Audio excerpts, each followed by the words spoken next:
노아가 우리가 잘 아는 것처럼 노아가 홍수를 지나고 나서 새로운 삶을, 하나님 허락하신 삶을 살게 됐죠. 노아와 그의 가족들을 통해서 하나님께서는 죄로 꽉 찬 세상을 정리하시고 다시금 새로운 시작을 하게 하셨습니다.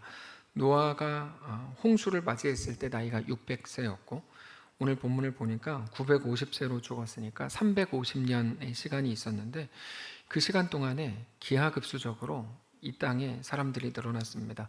350년 전이면 1700년 정도 되는데 1700년과 지금의 그 사이에 산업화가 있었기 때문에 인구 증가의 비율은 말할 수 없이 이제 확 기하급수적으로 늘었는데 350년이라는 기간은 온 땅의 사람들이 엄청나게 많아지기에 충분한 시간입니다. 그러니까 짧은 시간에 어떻게 사람들이 많아졌냐 이렇게 이제 바보 같은 질문은 할 필요가 전혀 없습니다. 그렇게 시간이 흐르는 동안에 노아는 포도나무를 심었고 그것으로 음료를 만들어서 먹었습니다.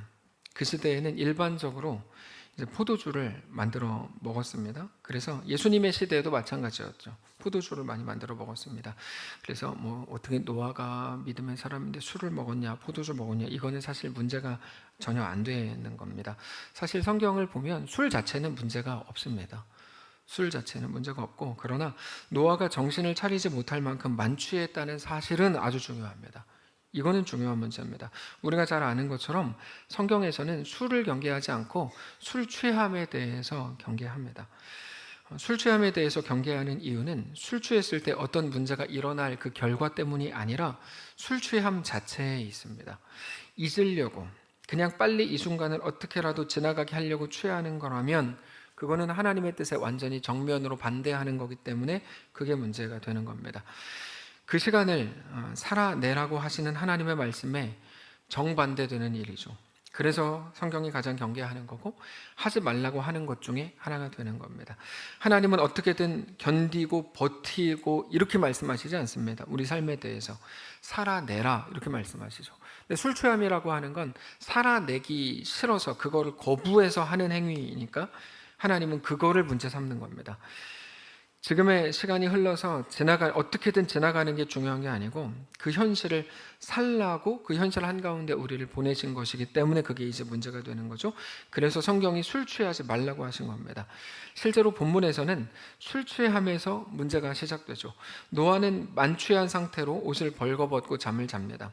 노아의 아들은 셈, 함, 야벳 이렇게 3명이었는데 그 중에서 먼저 함이 아버지 노아의 벌거벗은 몸을 보고 다른 두 형제 셈과 야벳에게 말합니다. 근데 그때 어떻게 표현되어 있는지를 우리가 한번 확인을 해보면 우리가 여기에서 오해를 하지 말아야 된다는 걸 알 수 있는데 22절을 보면 이렇게 되어 있습니다. 가나안의 아버지 함이 그의 아버지 노아의 하체를 보고 밖으로 나가서 그의 두 형제에게 알렸다 이렇게 되어 있죠.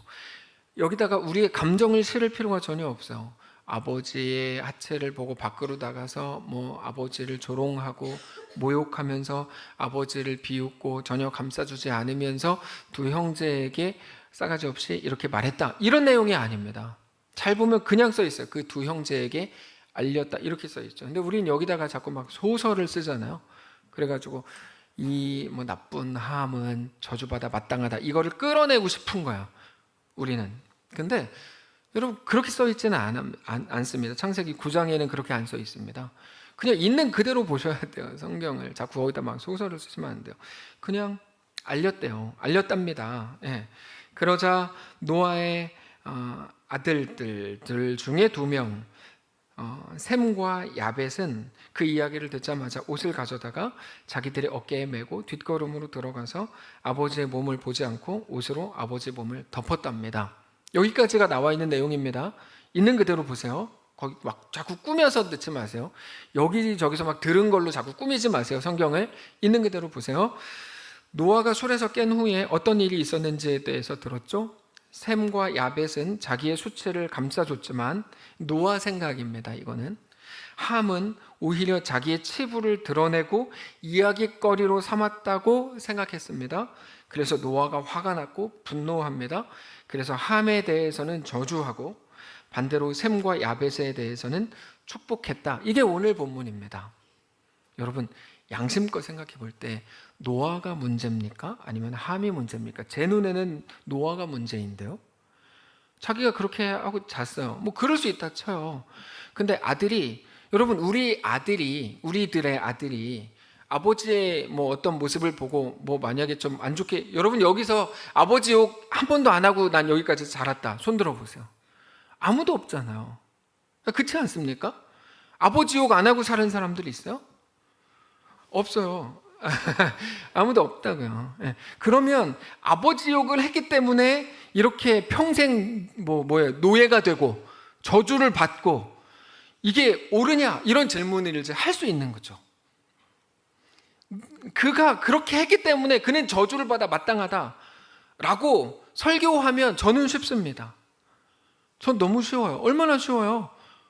너무 쉽죠. 근데 오늘 본문은 그런 내용이 아닙니다. 잘못은 노아에게 있어요. 솔직히 말하면. 아니, 아들이 그렇게 했다고 저주를 그렇게 해요? 네, 제가 만약에 제 아이한테 야, 뭐 좀 갖고 와. 저는 사실 그렇게 하는 스타일은 아닌데 뭐 갖고 와. 그래서 얘가 안 했어요. 그럼 이놈 새끼 너는 저주를 받아. 이제 뭐 북한으로 뭐 아우지 탄광에 끌려갈지어다. 뭐 이렇게 제가 했으면 그게 제가 문제지 제 아이가 문제입니까? 제가 정신병이 있는 거지. 예를 들면 여러분, 오늘 본문을 그래서 이상하게 보시면 안 됩니다. 오늘 본문은 우리가 정직하게 봐야 돼요. 도대체 오늘 본문이 우리에게 말하려고 하는 게 뭐냐, 이거죠. 우리가 오늘 본문을 교훈적으로 보려고 그러면 너무 쉽습니다. 아버지한테 잘해라, 그래서 축복받는 자녀가 되자, 이렇게 말할 수 있어요. 근데 우리는 오늘 본문을 그런 식으로 볼 게 아니고, 사실 그건 왜곡된 해석인데 그렇게 보지 않고 여기서 복음을 찾아야 되기 때문에 결코 쉬운 본문이 아닙니다. 이런 본문을 볼 때 우리도 모르는 사이에 함의 행동과 아버지의 뭐 이렇게 해가지고 그걸 알렸던 함의 행동과 그리고 함에 대한 노아의 저주를 연결하는 방식으로 오늘 본문을 본다면 오늘 본문을 잘못 보신 겁니다. 오늘 본문은 간단하지 않습니다. 만만치 않은데요, 복음적 관점은 완전히 다릅니다. 단지 누가 잘해서 칭찬을 받았고 누가 잘못해서 벌과 저주를 받았다는 방식의 관점에서 우리는 벗어나서 제대로 된 복음적 관점을 봐야 되는데, 사실 오늘 우리 모두는 죄인이고 모든 죄의 결과는 영원한 사망이고 그게 우리에게 정해진 운명이라는 것도 잘 알고 있습니다. 노아가 뭐 이 사람을 저주해가지고 이 사람의 인생이 이렇게 됐다고 말할 수가 없습니다. 오늘 본문을 가지고. 만약에 함과 우리 모든 인류가 죽게 됐다면 노아의 저주 때문이 아니었고 무엇 때문입니까? 아담으로부터 시작된 죄 때문이죠. 네. 그래서 교훈적으로는 오늘 본문을 제대로 볼 수 없는 겁니다. 그럼 뭘까요? 오늘 노아가 함의 행동으로 인해서 함을 저주한 건 사실이지만 그건 노아의 감정이었을 뿐입니다. 근데 오늘 우리는 그것과는 전혀 다른 구도, 저주와 축복이라는 구도로 오늘 본문을 보아야 복음적 메시지를 확인할 수 있는데, 자, 함의 잘못은 도의적이고 인간적인 잘못인 거는 맞을 겁니다. 맞겠죠. 네, 자식으로서 좀 더 잘했어야죠. 근데 인간적이고 도의적인 모든 잘못은 우리도 사실은 얼마든지 할 수 있는 잘못인데 그거는 후회하고 한탄하고 그래서 다시는 그렇게 하지 않으면 되는 문제입니다.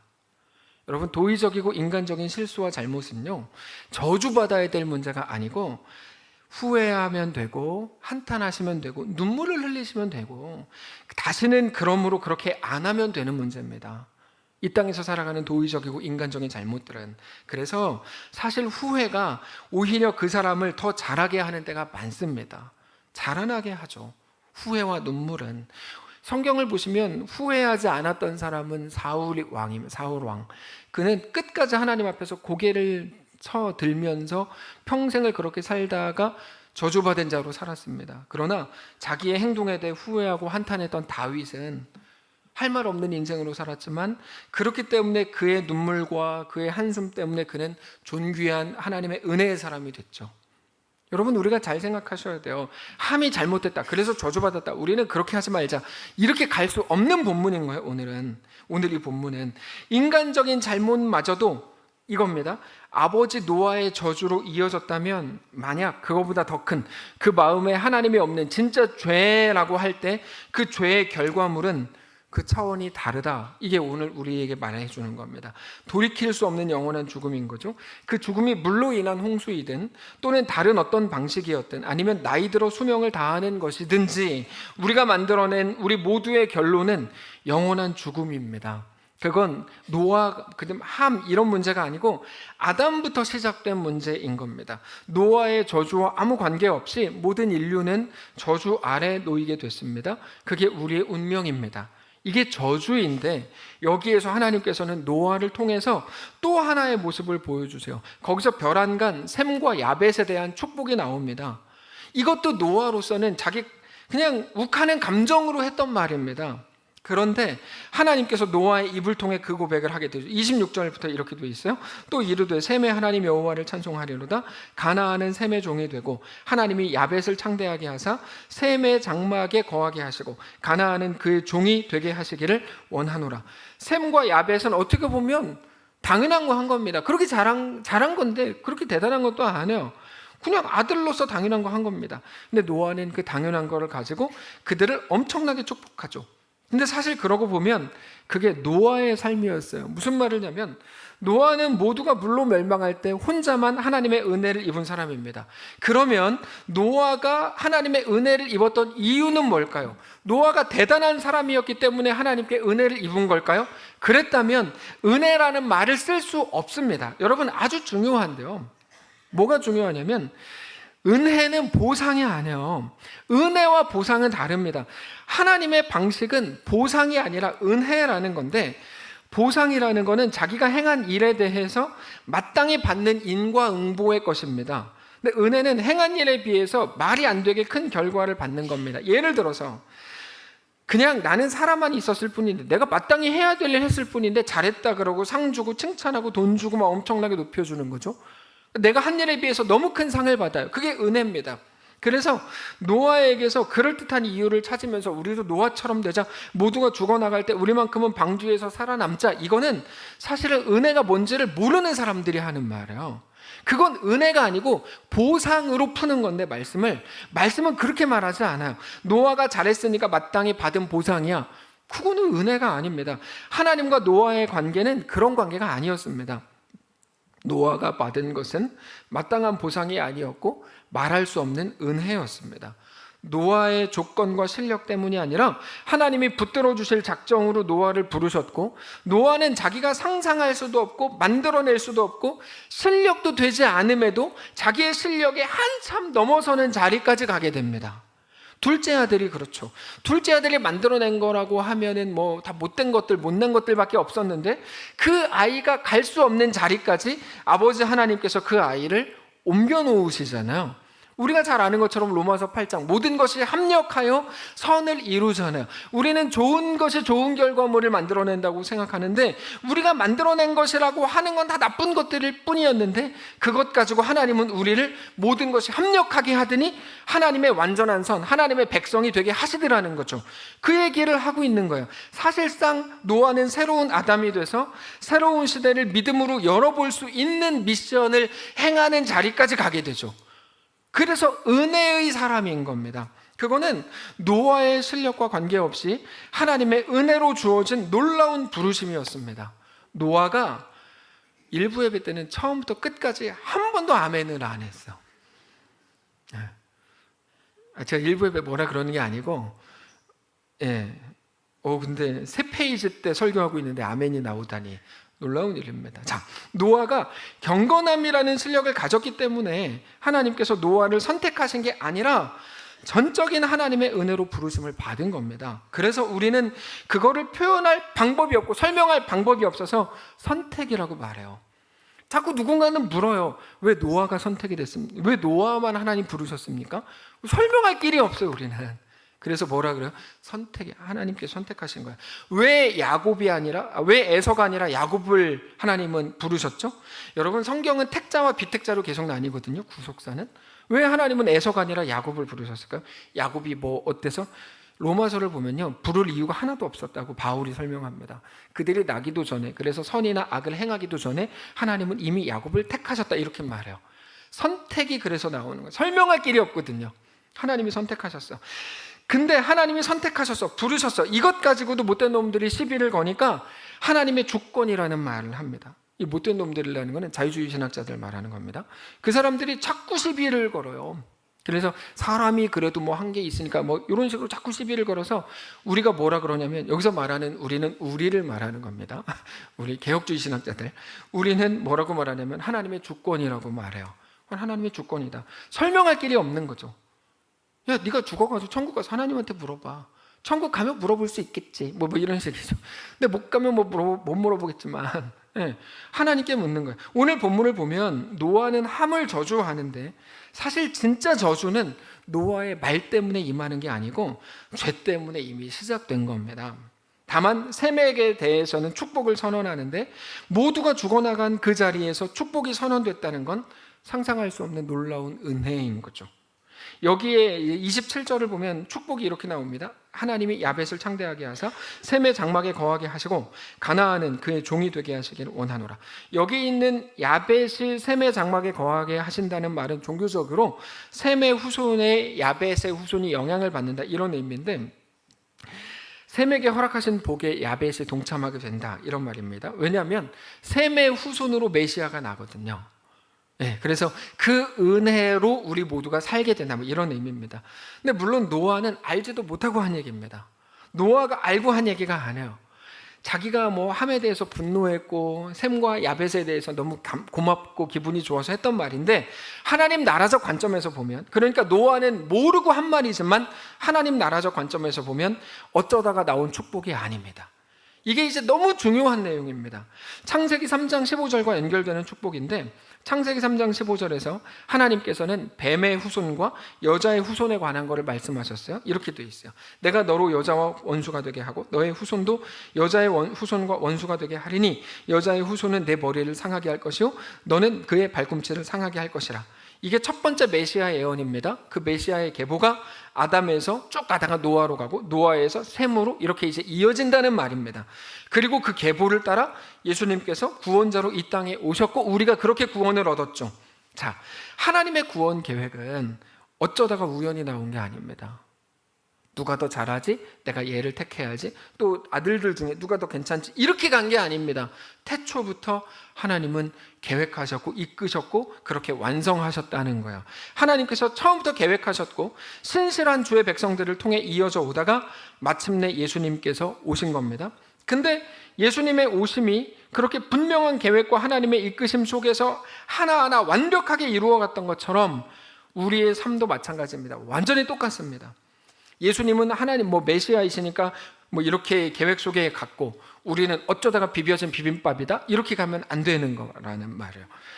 구약 성경 내내 메시아를 예언했고 그렇게 완벽한 계획 속에서 우리의 구원이 완성된 것처럼 우리 인생도 완전히 하나님의 계획 속에 있다는 것을 우리가 알아야 됩니다. 우리가 구원을 얻은 것, 하나님의 백성이 된 것, 우리 삶에 이루어지는 모든 일들은, 여러분, 모든 것들은요 절대로 어쩌다가 우연히 이루어지지 않습니다. 우리는 이해가 안 되죠. 그래서 자꾸 질문이 올라오시죠. 내가 어제 교통사고 난 것도 하나님의 뜻이었는가? 이렇게 지금 제가 보니까 한두 분이 그렇게 저한테 질문하시는데, 끝나고 남으세요. 근데 어쨌든 그렇습니다, 여러분. 우리는 어제 아침 경건회를 통해서 아주 중요한 걸 나누었어요. 예수님께서 유대 땅에서 갈릴리로 가시는데 사마리아를 지나가십니다. 많은 사람들은 사마리아를 통과하는 길이 지름길이지만 거기로 안 가고 베레아로 쭉 돌아가는 길을 택합니다. 역사적으로 사마리아는 배교자들, 우상숭배 중심지라는 인식 때문이었는데, 근데 예수님께서 사마리아를 거쳐서 갈릴리로 가시기로 결정하죠. 왜냐하면 그게 지름길이었기 때문이 아니라 거기서 한 여자를 만나려고 하셨기 때문이에요.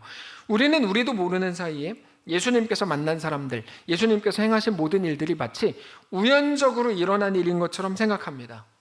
예수님께서 마침 지름길로 가셨고 거기서 마침 목이 말랐고 그러던 차에 마침 누구도 나오지 않는 가장 뜨거운 시간에 한 여인이 나왔고 그때 마침 거기 계셨던 예수님과 대화한 것처럼 생각하는데, 근데 예수님의 모든 만남과 모든 대화와 모든 행하심은 하나도 우연이 아니었고 모든 게 다 하나님의 계획과 일정 속에 있었던 내용입니다. 예를 들어서 예루살렘에 들어가기 전에 어린 나귀를 타시는 것도 생각나실 거예요. 어디로 가면 누가 있을 건데 그 사람에게 가서 주가 쓰시겠다고 해라. 그러면 나귀를 내어줄 거다. 예수님은 다 알고 계셨어요. 이거는 심지어 구약 성경에도 예언이 되어 있었던 내용입니다. 야이로가 자기 딸이 죽어가고 있다고 예수님께 나왔을 때도 일부러 그 아이가 죽을 때까지 기다리셨잖아요. 천천히 걸어가세요. 그러다가 애가 죽은 이후에 가서 아이를 살리십니다. 중간에 만난 혈루증 걸렸던 여인과 대화하실 때도 모든 상황과 사정을 다 알고 계셨어요. 어떤 것도 우연이 아니었고 어쩌다 만난 일이 아니었습니다. 모든 걸 알고 계셨고 사실 하나님의 계획 속에 있었는데 오늘 우리의 삶도 완전히 마찬가지라고요. 우리는 모든 게 우연이고 어쩌다 만들어진 상황이라고 생각하지만 우리 삶의 모든 거는 하나님의 계획 속에 있는데, 이끄심 속에 있는데, 그게 뭐냐? 우리 삶의 모든 건 우리를 온전한 하나님의 백성으로 완성해가는 모든 것입니다. 여러분, 우리 삶에 있는 모든 것은 뭐냐면 우리를 온전한 하나님의 백성으로 완성해가는 모든 것이라고요. 물론 우리는 예수님처럼 모든 걸 알지 못해요. 아무것도 몰라요. 다만 우리의 모든 일이 하나님의 계획과 이끄심과 분명한 목적 안에 있다는 것만큼은 확실한 사실입니다. 우리는 설명할 길이 없으니까 말하기 싫죠. 그렇게 이해하고 싶지 않고 인정하고 싶지 않아요. 야, 네가 공부 안 해가지고, 예를 들면 네가 어떻게 해가지고 이렇게 그냥 설명하는 게 전부이고 싶어요. 그러나 다시 한번 우리 앞에 있는 모든 것은 하나님께서 그것들로 하여금 합력하게 하고 일하게 하셔서 하나님의 선을 이루어 내시기 위한 모든 것이라고요. 우리가 온전한 하나님의 백성이 되는 그 일을 완성하시는 겁니다. 로마서 8장이잖아요. 모든 것이 합력하여 선을 이룬다는 게 그런 의미입니다. 우리는 근데 오늘 그거를 믿어요. 그래서 어떤 상황을 만났을 때 절대로 내가 혼자가 아니다. 바로 그게 그런 의미입니다. 우리를 어떤 상황에 혼자 내버려 두시는 일은 절대 없습니다. 그러니까 고생 안 하게 한다, 이런 말이 아닙니다. 우리는 우리 눈에 하나님이 보이지 않아서 우리 혼자 내버려 둔 거라고, 어떻게든 나 혼자 견디고 버텨야 된다고 생각하지만 우리 앞에 있는 일들은 절대로 그런 종류의 것이 아니, 그런 성격의 것들이 아닙니다. 어떻게든지 내가 그냥 버텨야 되고 견뎌야 되고 이런 성격의 일들이 아니라고요. 그럼 뭡니까? 모든 것이 합력하여 나를 온전한 하나님의 백성으로 완성해 가는 그 모든 것이라고요. 그게 성경에 써 있는 거 아닙니까? 우리 앞에 있는 모든 일들은 우리가 영원히 하나님과 함께 할 수 있는 온전한 하나님의 백성이 되게 하기 위한 일들입니다. 그런 목적을 그것들이 가집니다. 모든 일들. 그래서 지금 겪는 어떤 것도, 우리가 잠시 받는 어떤 환난의 것들과 고난과 고통의 모든 것들은 뭐라고 말하죠? 지극히 크고 영원한 영광에 중한 것, 우리가 온전한 하나님의 백성으로 완성되는 그것을 이루게 한다고 고린도후서가 말하잖아요. 잠시 받는 잠깐의 환난의 것들이 영원한 영광의 것들을 이루게 함이니, 이렇게 말하잖아요. 우리가 실수로 우리 연약함으로 만들어진 일들에 불과하다고요? 맞죠. 당연히 맞죠. 그러나 그것들까지도 합력하여 우리가 온전한 하나님의 백성이 되는데 도와줄 겁니다. 이게 성도의 자신감이죠. 이게 성도의 자신감이죠. 그래서 우리가 늘 외치셔야 돼요. 난 망할 자신이 없다. 여기서 망함이라는 것은 사업을 안 망한단 말이 아니에요. 망할 자신이 없다는 말은 내가 하나님의 손에 잘릴 자신이 없다 이 말이에요. 이 표현이 이상하지만 요한복음 1장에 정확히 나와요.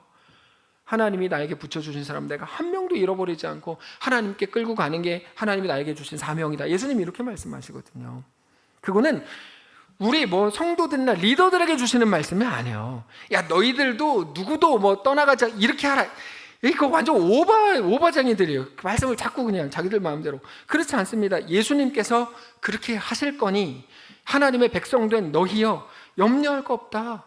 하나님이 너희 모든 것들을 합력하여 선을 이루신다고 약속하지 않았냐. 그 말을 성경이 계속 하는 겁니다.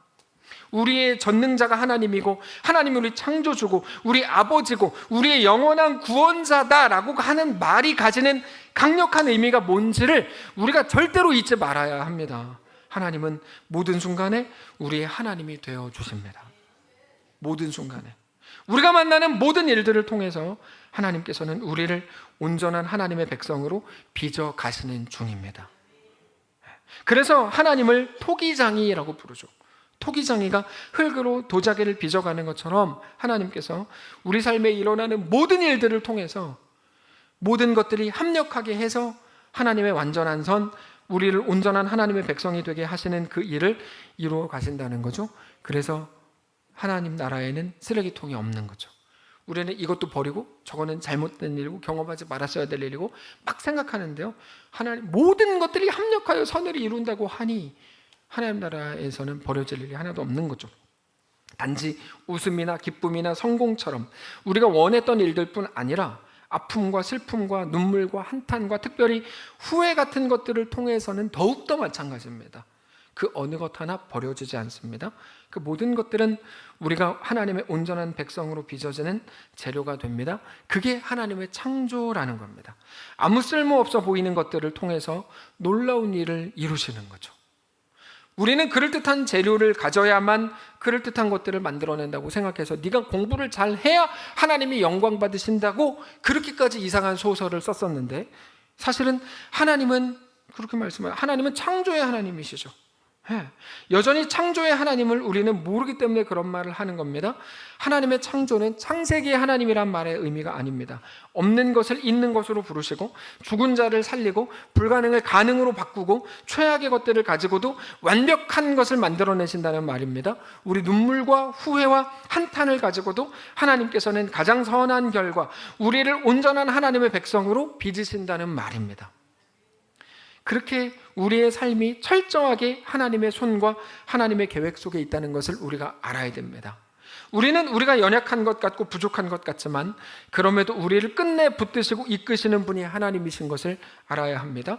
그리고 그것만이 우리에게 소망이 되는 겁니다. 여러분, 우리의 소망은 눈에 보이는 것이 절대 아닙니다. 어떤 가능성은 절대 우리의 소망이 아닙니다. 그건 세상 종교가 하는 말입니다. 기독교는 그렇게 말하지 않습니다.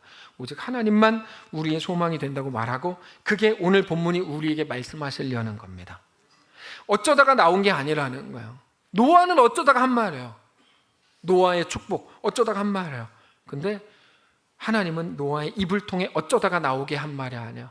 하나님의 분명한 의도를 갖고 하신 말이에요. 모두가 죽어나갔다는 말은 거기 휩쓸려 죽었어도 할 말 없었던 인생이라는 말입니다. 근데 우리 주님은 거기서 우리를 살리셨죠. 그것도 가장 세밀하게, 가장 놀랍게 이끄셨습니다. 노아가 잘해서 복받고 건진받은 게 아니라 오직 하나님의 은혜의 결과였듯이 셈과 야벳도 대단해서 잘해서가 아니라 하나님의 은혜로 그렇게 놀라운 복을 얻었는데, 그 모든 것들이 어쩌다 그렇게 된 게 아니고 설명할 수 없는 하나님의 은혜로 그렇게 됐다라고 하는 게 오늘 본문이라는 거죠. 이 설명을 이해 못하시는 분들이 계시다고 해도 상관없어요. 소망은 하나님께 있다, 이것만 기억하시면 돼요. 결국 우리는 우리 눈앞에 있는 것들에 의해서 좌우될 운명이 아니라는 사실을 꼭 기억하셔야 됩니다. 성도들이 가장 무너지는 게 바로 이 부분이죠. 눈앞에 있는 것들에 의해 내 운명이 좌우될 것처럼 우리는 불안합니다. 지난주 그렇게 사셨죠. 근데 성경은 우리에게 계속 얘기해요. 눈앞에 있는 것들에 의해 좌우될 운명이 아니다. 그리고 그 말은 눈앞에 있는 어떤 것들도 결코 우리의 소망이 될 수 없다는 말과 같은 말입니다. 돈이 생길 것 같고, 건강이 좋아질 것 같고, 아이가 뭔가 할 것 같고, 상황이 좋아질 것 같은 어떤 것도 우리의 소망이 될 수 없습니다. 사실 이게 세상 종교와 기독교 신앙의 가장 큰 차이인데요, 세상 종교는 언제나 세상을 보게 합니다. 결국 세상을 보게 합니다. 너 기도 열심히 해. 어떤 사람들 교회라는 이름을 가지고도 기도 열심히 해서 그거 얻으라 그러죠. 기도 열심히 해. 그거 얻을 거야. 결국 그래서 얻게 되는 건 세상 거거든요. 그건 소망이라고 부르는 게 아니고 기독교 신앙이라고 부르는 게 아니에요. 그거는 기독교가 아니고 세상 종교에 불과해요. 여전히 세상의 소망을 품게 하는 거니까 그건 복음의 훼손입니다. 마치 이 땅에서 조금 더 잘 되는 게 성도의 능력이고, 조금 더 잘 되면 막 복 받은 것처럼 이 땅에 집착하게 하죠. 이 땅에서 승부를 봐야 된다고 가르쳐요. 그렇게 이 땅에서 더 부자가 되고 더 건강해지고 자녀가 성공하는 걸 축복이라고 말해요. 세상 종교를 하고 있는 중이죠. 종교 장사하고 있는 중이에요. 그러나 기독교 신앙은 그 부분에 대해서 단호하게 거부합니다. 제 주변에도 종교 장사하는 사람 되게 많아요. 근데 성경은 최소한 그 부분에 대해서 단호하게 거부해요. 아니라 그래요. 그러므로 이 땅에 소망을 두지 말라 그러고 우리가 살 곳은 이 땅이 아니라고 말해요. 성경은. 우리가 영원히 살게 될 땅은 이 땅이 절대 아니라고 말하고 오히려 이 땅에 헛된 소망을 품게 될 때 그거는 우리를 망하게 하는 거라고 말합니다. 그래서 복음적이 아닌 세속적으로 보면 초대교회에서 순교했던 사람들이 가장 못난 이들이에요. 어떻게 은혜를 못 누려도 그렇게까지 못 누립니까? 예수 믿다가 모든 게 다 문제 해결되고 복 받아야지 거기서 순교를 해요. 가장 복 못 받은 사람들이죠. 종교 장사하는 사람들 입장에서는 그렇죠. 근데 아니요, 그들이 가장 존귀한 사람들이고요, 예수님의 12제자 중에 거의가 다 100%가 다 순교했습니다. 선지자들이 어떻게 죽었는지 우리는 다 알고 있어요. 그런데도 자식이 잘 되고 뭐 새벽기도 해가지고 자식 뭐 잘 되고 이렇게 축복이고 뭐 이렇게 거짓말로 표를 붙여요. 말도 안 되는 소리죠. 죄송한데 말도 안 되는 소리입니다. 그거는 복음을 훼손하는 일입니다. 이렇게 말해요. 시편 43편 5절에 내 영혼아 너가 어찌하여 낭망하며 어찌하여 내 속에서 불안해하는가? 너는 하나님께 소망을 두라. 그가 나타나 도우심으로 말미암아 내 하나님을 여전히 찬송하리로다. 소망을 어디다가 두라 그러냐면 하나님께 두라고 말합니다. 제가 아까 말했던 어머니의 새벽기도, 자녀의 성공, 이거는 미국에 있는 어떤 교회에서 표를 한번 써붙였다가 한번 히트친 그거라 제가 말씀드린 겁니다. 네. 너는 하나님께 소망을 두라. 그렇게 오직 하나님에게서만 소망을 확인하라고 하는 게 성경의 요구입니다. 각자 어느 형편에 계시든지 하나님께 소망을 두는 그 일에 실패하지 않게 되시길 바랍니다. 하나님은 우리를 버리지 않았습니다. 하나님 우리를 버리지 않았어요. 실패하셨어요. 누구도 나를 써주지 않아요. 사람들을 나를 비웃어요. 마치 실패한 것처럼 느꼈어요. 내가 최선을 다해서 한 게 20년인데 이 끝이 이거라니 실패한 것 같아서 안 해요.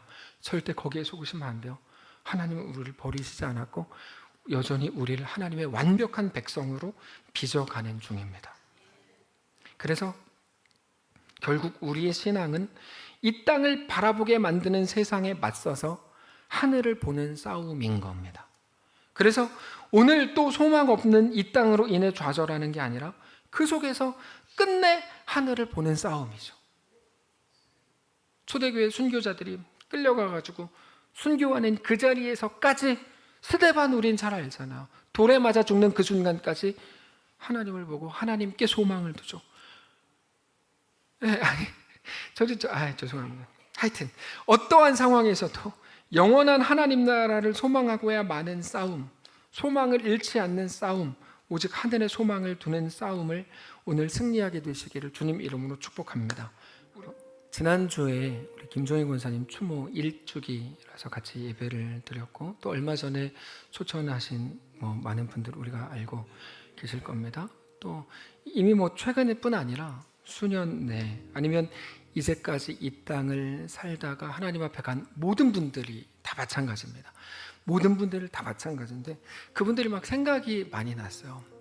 그러면서 세상적 기준으로는 어떻게 보면 저는 이 축복이라는 단어가 교회 안에서 변질된 거에 대해서 너무 분노하는 사람 중에 한 명인데 축복받지 못한 자들로 하나님 앞에 간 사람들이 많잖아요. 저는 그거에 대해서 완전히 말도 안 되는 생거짓말이라고 저는 생각해요. 그분들은 그분들의 삶을 통해 하나님의 백성으로 완성된 거거든요. 그래서 죽기 직전까지 하나님의 백성으로 완성되고 결국 그렇게 하나님 앞에 간 거예요. 먼저 간 성도들의 죽음을 모독하지 않기를 바랬어요. 진심으로. 네. 그분들이 어떻게 그 환난과 모든 고난 속에서도 끝내 하나님의 백성으로 완성됐는지 우리가 알아야 돼요. 우리가 여러분 입장제일교회에 속해 계시다면 최소한 여기 계시다면 세상이 말하는 누군가가 말하는 야 너 자녀 어떻게 됐으니까 어떻게 됐고 이런 말들에 속지 말으셔야 해요. 하나님이 우리를 어떻게 빚어가실 거고 어떻게 이루어 가시는지를 알아야 해요. 하나님이 하나님의 백성으로 어떻게 끝내 완성하셨는지 오늘 우리도 어떻게 여전히 빚어가고 계시는지를 알게 되시기를 정말 원합니다. 하나님은 오늘 우리의 형편 속에서 우리를 하나님의 자녀로 완성해 가시는 거예요. 머지않아 우리는 하나님 앞에 가서 보고픈 얼굴들, 그리운 이름들, 그분들과 만나게 되겠죠. 단지 그분들은 오해하지 말고 들으세요. 우리보다 먼저 하나님 백성으로 완성된 거예요. 그 성경적으로 맞아요. 그분들이 우리보다 먼저 완성. 우리에게 시간이 필요한 문제인 거예요. 우리는 오늘 그 시간을 살고 계시는 중이에요. 여러분, 개념을 혼동하시면 안 돼요. 성도의 이 땅에서의 삶이 뭔지를 정확히 아셔야 돼요. 이 찬양의 가사처럼 결코 소망을 가질 수 없고 소망을 말할 수 없는 현실 한가운데에서 사랑하는 성도 여러분, 오늘의 이 말씀을 통해 영원한 하나님 나라를 소망하게 되실 수 있기를 원합니다. 그것이 우리에게 주어진 가장 강력한 영적 싸움입니다. 오늘 맥초감사주일입니다. 감사절은 쉽게 생각하면 하나님께로부터 온 감사한 일들을 기억하려고 하지만 감사의 조건을 찾는 건 매우 어리석은 일입니다. 감사의 조건을 찾아봅시다. 이 말 자체가 굉장히 어리석은 말입니다. 모든 감사절은 하나님이 주신 좋은 것들을 줄 세우는 날이 아닙니다. 하나님이 나의 아버지이시기 때문에 반드시 그러므로로 이어지는 날입니다. 그러므로 하나님의 이끄심을 기대하는 거고, 그러므로 내가 오늘 담대하게 그 걸음을 걷기로 하는 겁니다. 그게 성찬식입니다. 그래서 우리는 그 믿음으로 성례식을 거행하려고 하는 겁니다. 나를 위해 죽으신 예수 그리스도를 다시 기억하는 겁니다. 그게 성찬의 정신입니다. 나도 그 길을 걷겠습니다라는 고백이죠. 그래서 오늘 쓰러져 실망하고 내일 세상에 내 삶에 소망을 찾을 수 없는 것 때문에 내일 또 좌절하고 울고 있을 내일의 우리 자신에게 오늘의 이 말씀을 선포하실 수 있기를 원합니다. 너는 하나님께 소망을 두라. 눈앞에 보이는 것들로 인해 소망이 없다고 말하지 마라. 하나님은 죽지 않았다. 하나님은 여전히 살아계시다. 그래서 너의 소망이 되어 주신다가 내일의 우리 자신을 향한 우리의 선언이시기를 원합니다. 다시 말씀을 찾고 한 구절만 같이 읽고 마치겠습니다. 히브리서 11장 16절, 아까 영상 마지막 부분에 써놓은 건데요. 히브리서 11장 16절, 그 말씀 한 구절만 우리 같이 한 목소리로 읽고 믿음으로 고백하고 그리고 나서 우리 함께 말씀을 정리하도록 하겠습니다. 히브리서 11장 16절입니다. 우리 한번 함께 읽겠습니다. 시작. 그들이 이제는 더 나은 본향을 사모하니 곧 하늘에 있는 것이라. 이러므로 하나님이 그들의 하나님이라 일컬음 받으심을 부끄러워하지 아니하시고 그들을 위하여 한 성을 예비하셨느니라. 아멘. 기도하겠습니다. 하나님, 우리의 부모도 어쩌면 우리의 가족도 우리를 부끄러워할 때가 있는데, 난 너를 부끄러워하지 않는다. 너는 내 사랑하는 자녀다. 내 아들 예수를 십자가에 내어 줄 만큼 나는 너를 사랑했고 너는 나의 유일한 영광이요 명예다 말씀하신 하나님 앞에 오늘 엎드리기를 원합니다. 아무것도 보이지 않는, 그래서 소망이 없다고 말하고 좌절하고 너무 절망적인 것 같아 라고 말하는 그 순간에조차 아니요, 그건 사실이 아니고 하나님이 우리의 소망이신 것을 알고 믿는 우리 모두가 되게 하옵소서. 각자의 형편이 만만치 않습니다. 우리가 하루빨리 하나님의 백성들로 완성되기만을 원합니다. 그렇게 하나님 앞에 가고 싶습니다. 우리를 받아주시고 우리와 함께 하옵소서. 다만 이 땅을 사는 동안에 시간이 필요하겠죠. 하나님 우리를 가장 아름답게 빚어주시고 그렇게 온전한 하나님의 백성들로 완성되어가는 놀라운 희열이 우리 속에 넘쳐나는 우리의 남겨진 인생 귀한 시간들 될 수 있도록 축복하시옵소서. 감사드리며 살아계신 우리 주 예수님의 이름으로 기도합니다. 아멘. 이제는 우리 구주 예수 그리스도의 은혜와 하나님 아버지의 다함없는 사랑과 성령의 교통인도 역사 위로 함께 하심의 은사가 이 시간 주를 바라보며 예수 안에 허락된 그 길을 믿음으로 걷기를 소원하는 사랑하는 모든 성도들 머리머리 위에, 그들의 가정 위에, 자녀들 위에, 그들의 직장과 생업 위에, 사랑하는 이 교회 위에 이제로부터 영원까지 함께 계실지어다. 아멘.